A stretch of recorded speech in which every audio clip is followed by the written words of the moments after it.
One of Britain's most prominent modern generals, he would rise from officer cadet to four-star general. Known for his razor-sharp intellect, dry wit, and unwillingness to suffer fools gladly, he would serve for over 40 years in the British Army, with experience ranging from the Caribbean to Northern Ireland and from Kosovo to Iraq. Today, we're looking at the life, campaigns, and most importantly, the medals of General Sir Mike Jackson.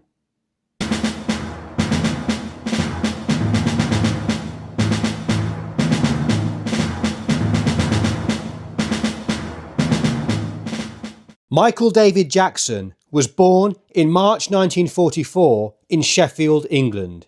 His family came from humble roots, with his grandfather a Grimsby fisherman who served on minesweepers in World War I and who later would volunteer for World War II and was made master of a small vessel operating out of Scapa Flow. Jackson would grow up an army brat. His father enlisted in the army as a private in 1935. Entering the Household Cavalry as a trooper. In World War II, his father would be commissioned into the Royal Army Ordnance Corps and also participate in D-Day. Before meeting his father, Jackson's mother worked as a curator at the Sheffield Museum. As a small child, Jackson's first memory was being on a troop ship, along with his mother, headed to Libya, where his father was posted after the war for 2 years in 1948. Interestingly, Britain would continue to use 9 permanent troop ships until 1962, when the British government finally ended peacetime trooping by sea. In his early childhood, Jackson would move around as his father was posted to different areas. He would spend time in Putney, London, and then would later be sent to boarding school at Stamford School in Lincolnshire. Whilst there, he would join the Combined Cadet Force. Jackson would recall, "It's fair to say I wasn't an outstanding scholar at Stamford. If I excelled at anything, it was modern languages." Jackson would pursue O and A levels in French, German, and most importantly for his future career, Russian, and around the age of 15 decided to join the army. "My headmaster was a bit sniffy about my decision to join the army. 'You know, Jackson, you really should go to university,' he said. There was a sense then, although completely changed now, that the army was not a place for the brightest." Jackson passed the commissions board at Westbury and entered Sandhurst Military Academy in January 1962. Based just west of London, the Royal Military Academy Sandhurst is the British Army's premier officer training academy. Jackson found that his boarding school experience was ideal preparation for Sandhurst.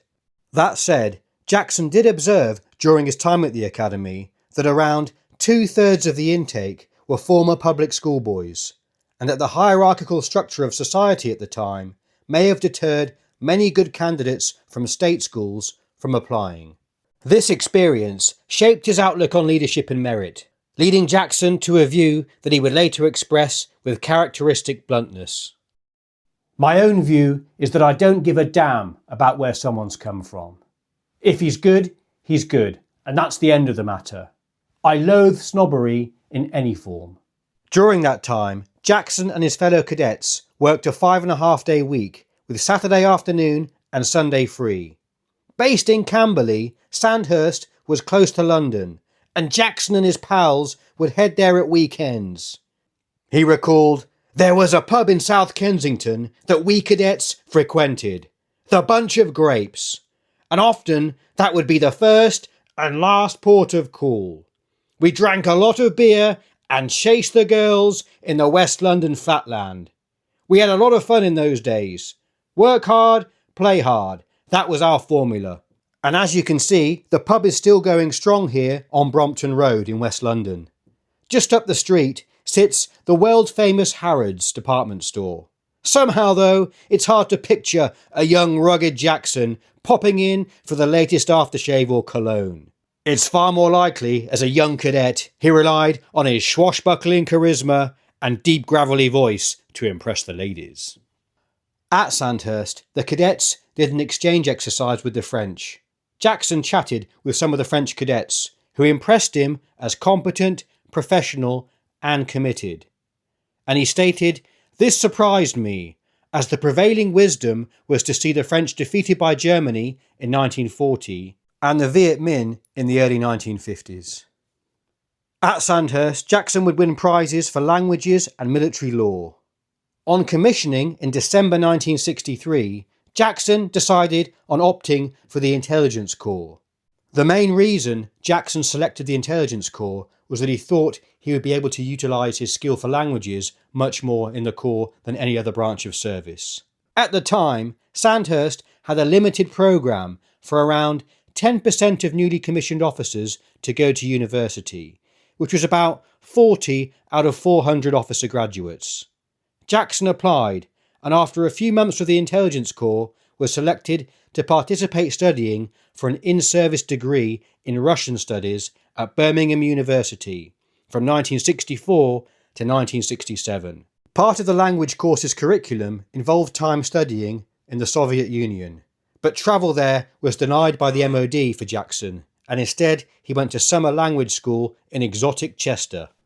As a student, Jackson would maintain his connection, so to speak, with the army by attending the University Officer Training Corps and go for occasional weekend exercises or longer camps.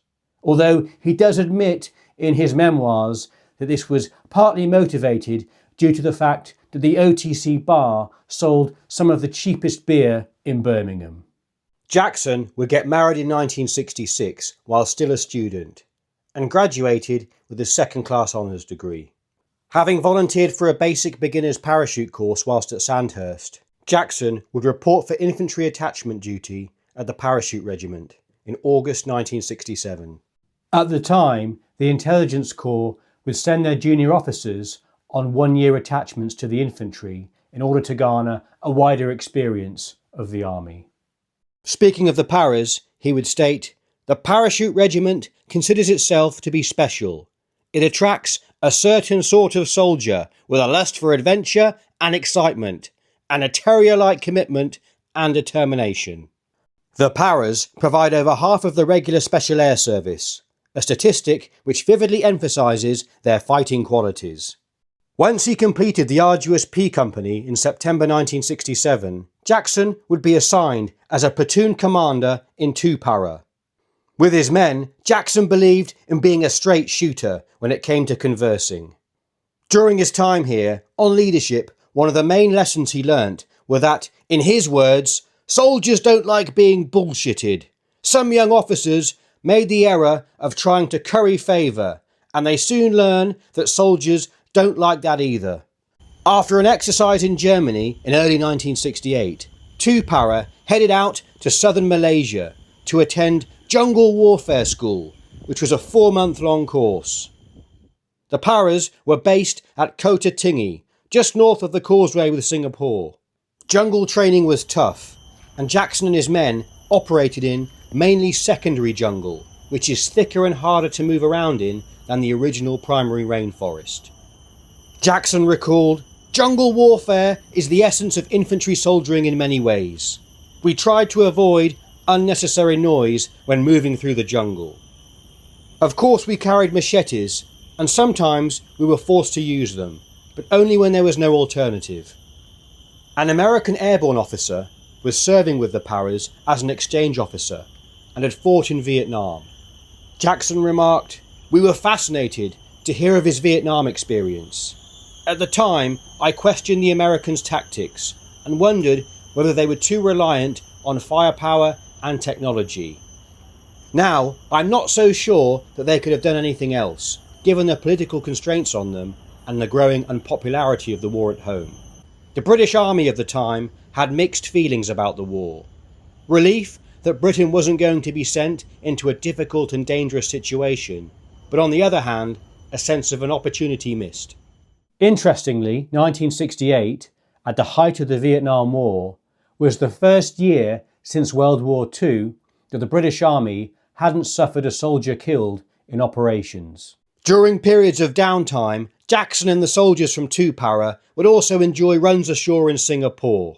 In the 1960s, the city would have been crowded with American and Australian servicemen on R&R from Vietnam, British sailors from the still operational Singapore naval base, and a steady stream of other visiting naval crews.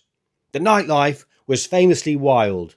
No doubt a heady mix of uniforms, shore leave, and neon-lit mischief that carried on long after midnight. At the end of their training, 2 Para, rather than going home, were instead ordered to Hong Kong to reinforce the British garrison, generally made up of around 4 or 5 battalions. Their mission was to assist in securing the border due to heightening tensions caused by unrest in neighbouring China at the time, under Mao Zedong. During this period in Hong Kong, Jackson, by now a lieutenant, became an acting company commander of B Company. In those days, all you could see across the border were paddy fields stretching into the distance. Nowadays, there are skyscrapers everywhere you look. After arriving back to the UK from Hong Kong, Jackson was due to return to the Intelligence Corps. But this was delayed due to Operation Sheepskin breaking out in Anguilla. The Anguilla crisis was largely a peaceful confrontation in which Anguilla rebelled against political union with St Kitts and Nevis, wanting to remain within the British Empire. This prompted a British military intervention before the island ultimately returned to direct British administration. By the time Jackson deployed, the crisis had calmed down, and the Paras focused more on community building and assisting police.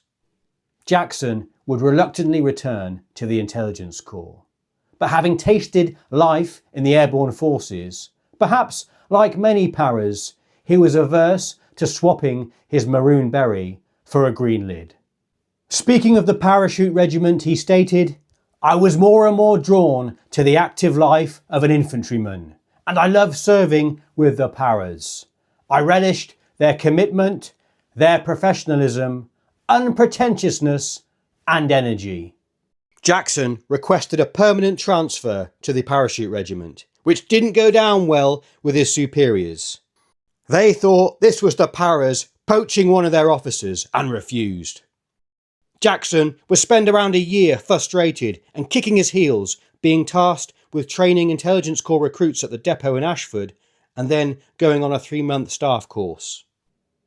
Now identifying as a thrusting airborne soldier, Jackson would struggle to fit in with his previously chosen corps. Speaking of the Intelligence Corps, he stated, "I had a sense they didn't really approve of me." An annual report criticised Jackson for his tendency to ebullience and flamboyant behaviour. In plain speak, ebullience I think is over-enthusiasm or high energy. During that time, Jackson kept pestering his seniors at the Intelligence Corps for a transfer, and eventually would threaten to leave the army unless he got his way.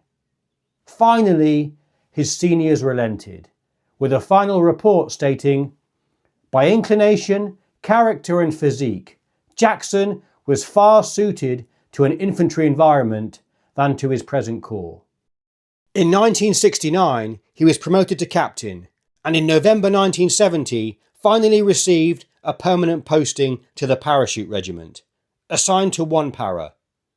Jackson would join his battalion, who were the reserve battalion of 39 Brigade, based in Northern Ireland at the end of 1970. Violence would soon escalate after his arrival. In February 1971, the first British soldier was killed in what would become known as the Troubles, and the security situation would drastically deteriorate in Northern Ireland throughout 1971. Here's some stats just to illustrate that. In the whole year, there were 7,000 violent incidents, including 261 attacks on police stations and over 1,000 bombings recorded. During this tour of Northern Ireland, Jackson would be assigned the role as adjutant on the battalion commander's staff. One of the main roles of the job was taking on the responsibility as unit press officer and dealing with the media. He would escort a series of high-ranking VIPs on visits to the battalion, including a reigning Miss World and comedian Frankie Howard over the Christmas period. The adjutant role would also dual hat as ops officer as well. One of the most difficult chapters in Jackson's early career came with Bloody Sunday on the 30th of January 1972. As adjutant, Jackson was not a commander responsible for the decisions made that day, and he would mainly be focused on gathering statements and other administrative tasks after the incident.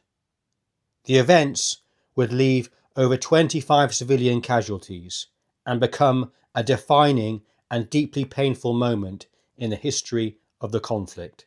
Jackson would write, "I found the charge that the Paras had run amok on Bloody Sunday difficult to accept." Within Britain and Ireland today, there is still enormous sensitivity surrounding the events.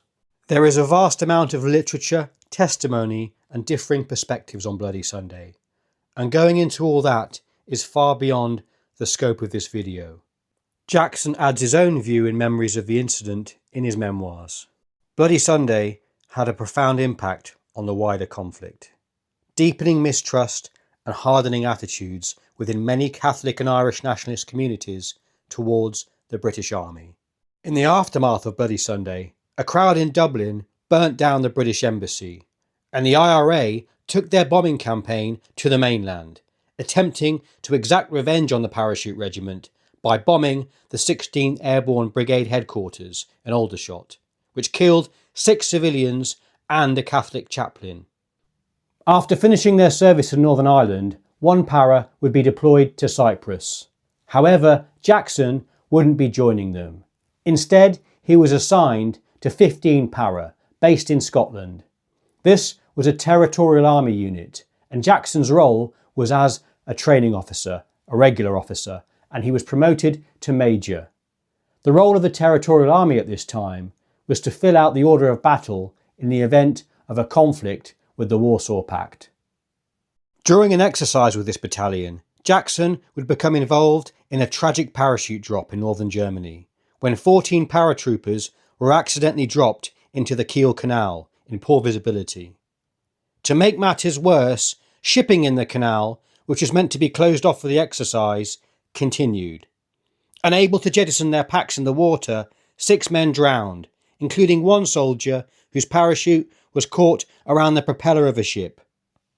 As a designated umpire, Jackson also jumped with the men, but was luckily enough able to steer his parachute away from the deep water in the canal and just wade ashore. After 2 years in this role and attending Staff College, he would then be assigned as Chief of Staff to the Berlin Brigade. However, just before he went, whilst at Staff College, he heard about an upcoming trip planned to the Soviet Union. The mid-1970s saw various moves aimed at reducing tension between the Soviet Union and the West, known as détente. As part of this, a bilateral Staff College visit was organised with representatives from both the British and Soviet Army visiting each other. Jackson was eager to finally visit the USSR, and he used his knowledge of Russian to secure a place on the trip, becoming one of the most junior officers selected to go. In between much vodka toasting, the British party would lay a wreath at the tomb of the unknown soldier and visit various military and educational establishments in Moscow and Leningrad. Interestingly, Jackson would observe in his various interactions with the Soviets and later Russian armed forces over the decades that they operated in a very rigid, top-down structure, and not attaching as great significance or value as the British Army does to its senior NCOs, who would in the British Army be the backbone of a unit.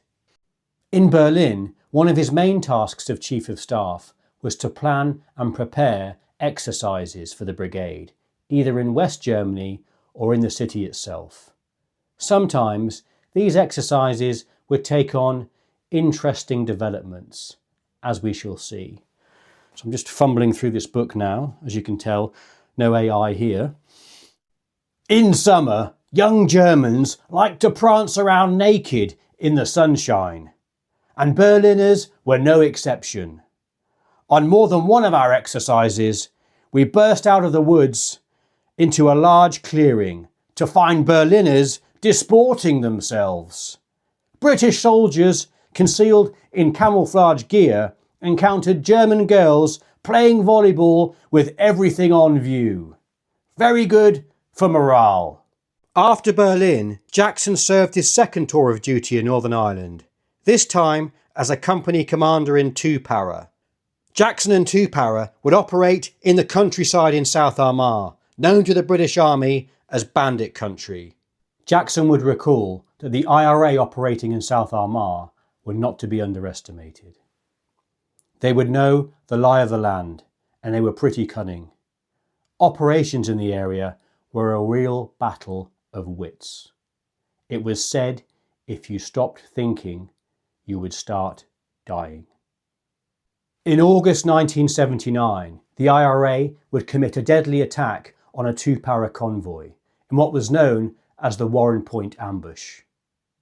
The IRA had been observing British Army TTPs, or Tactics, Techniques and Procedures, in the aftermath of an IED or bomb attack, and they would plan to emplace a secondary device which would target an incident control point which would be set up by the British Army in response to the first incident, really to oversee operations such as the clearing up.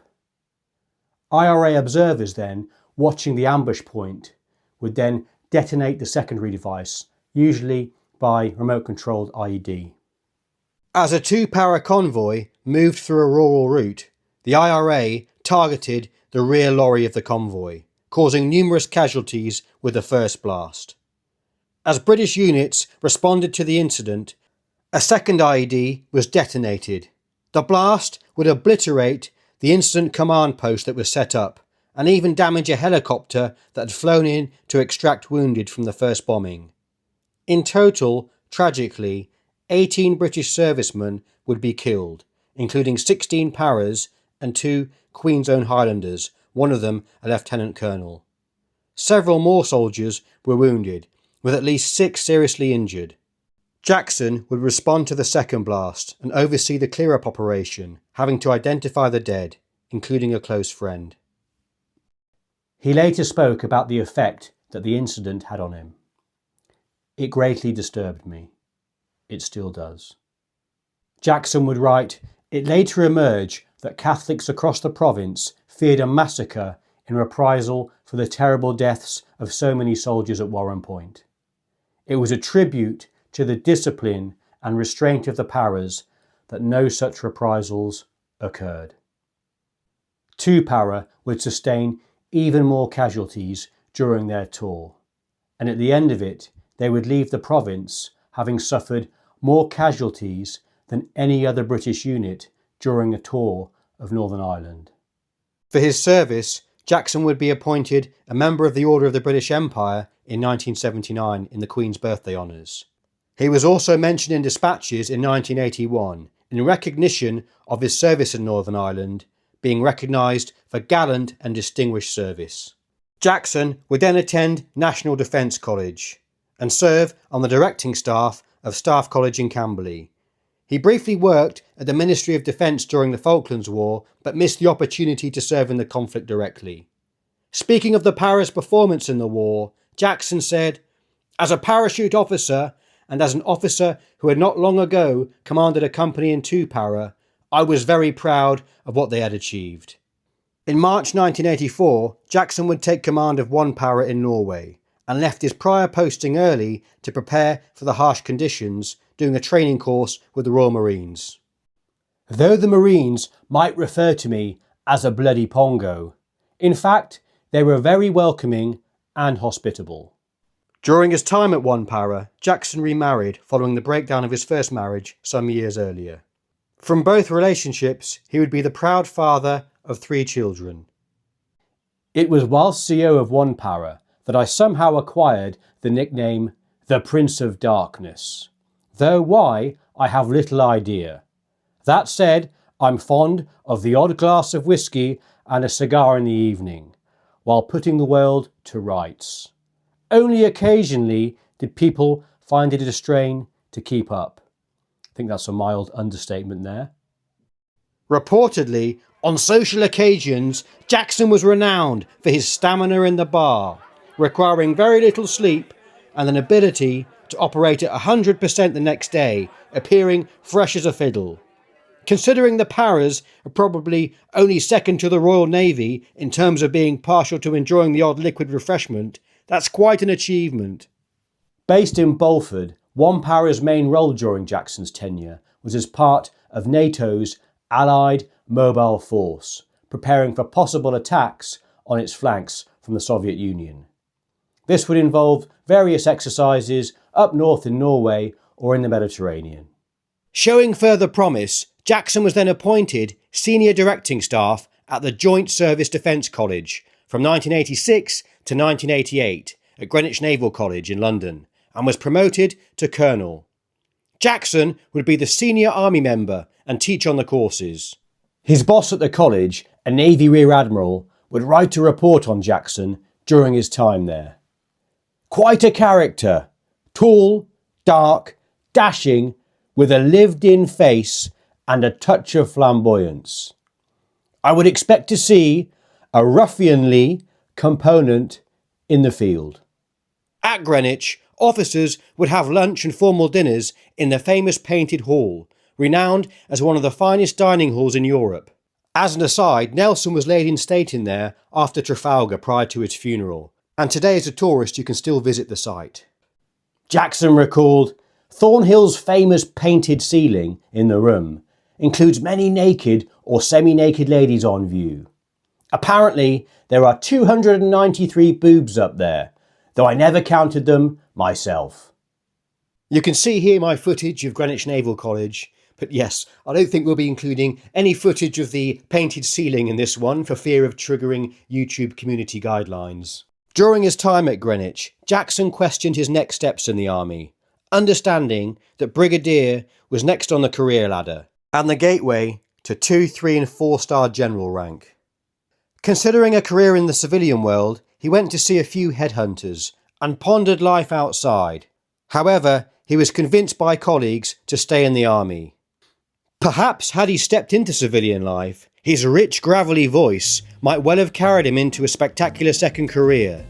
A velvet-toned, late-night radio host, spinning smooth jazz and dispensing sage advice to callers in need. Who knows? After being sent on a higher command staff course in early 1989, Jackson would be promoted to Brigadier and would then serve his third and final tour in Northern Ireland, commanding 39 Infantry Brigade, a post he held until 1992, thus missing out on the Gulf War. He was then promoted from member to commander of the Order of the British Empire in 1992. Jackson would finally reach general officer rank that year, becoming a major general in an unusually rapid peacetime promotion and serving as Director General for Personnel Services for the Army at the Ministry of Defence.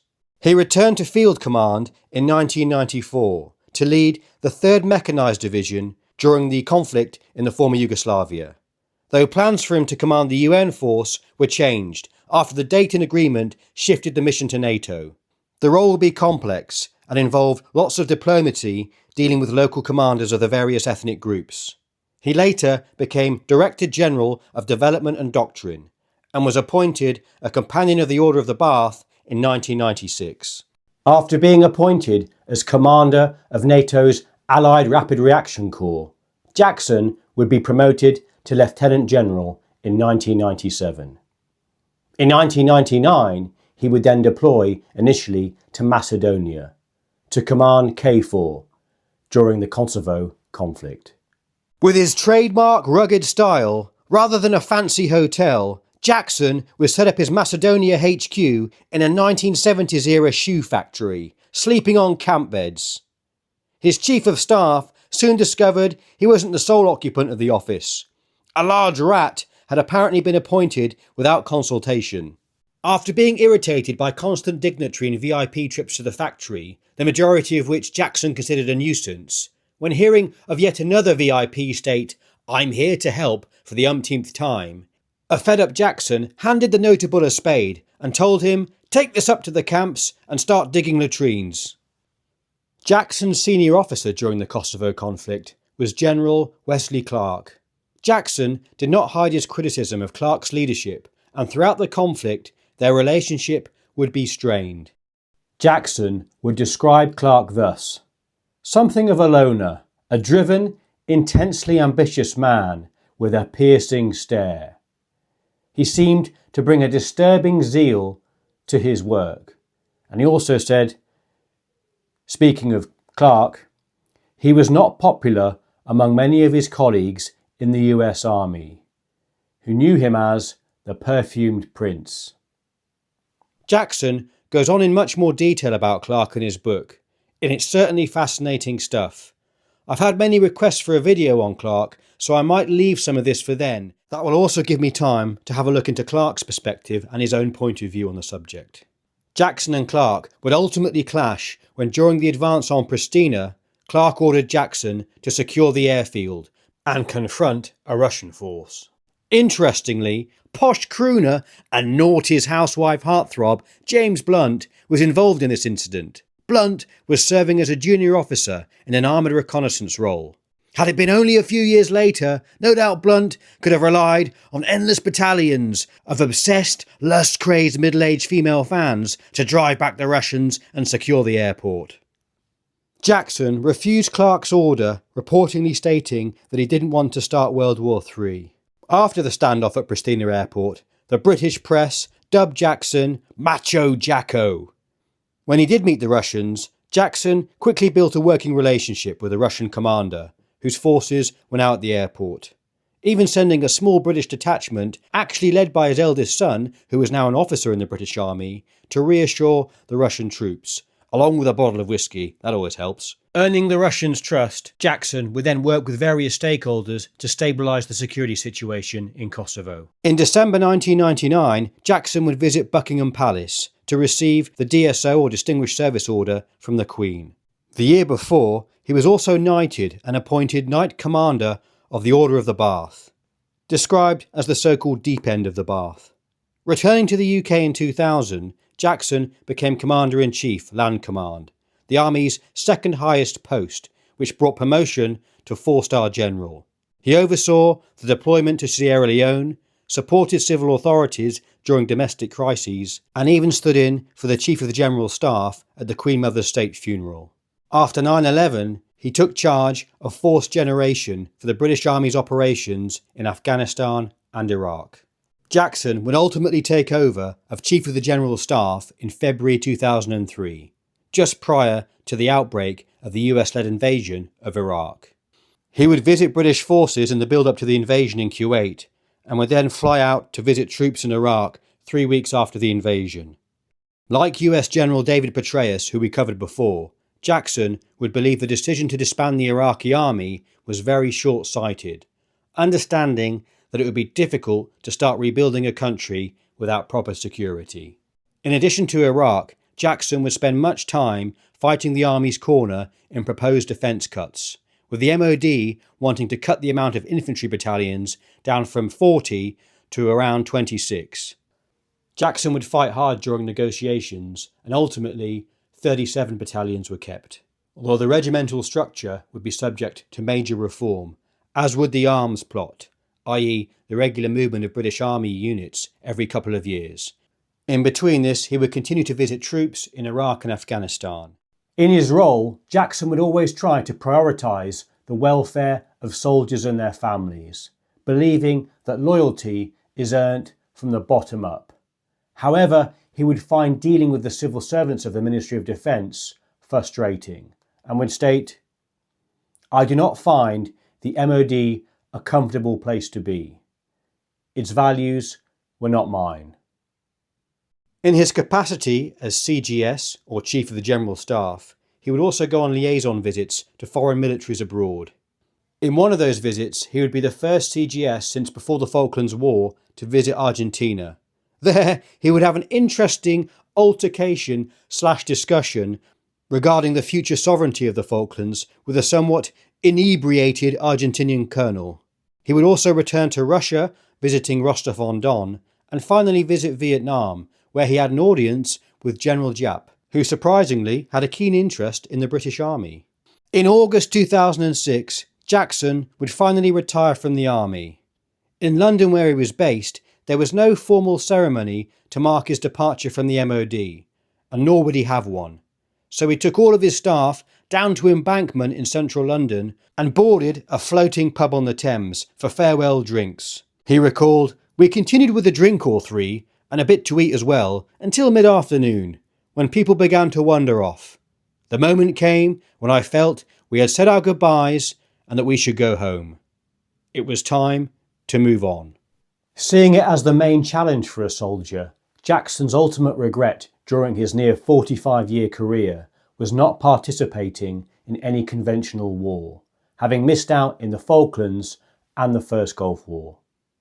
Looking at recent pictures of Jackson in uniform and what we know, his medals are Knight Commander of the Order of the Bath, Commander of the Order of the British Empire. It looks in some pictures like he's wearing the chest badge rather than the medal itself, Distinguished Service Order, General Service Medal with Northern Ireland clasp and mention in dispatches oak leaf, NATO Medal with the former Yugoslavia clasp, another NATO Medal for Kosovo, Queen's Golden Jubilee Medal, Accumulated Service Medal, and the last one, which I see in a picture here, honestly I have no idea.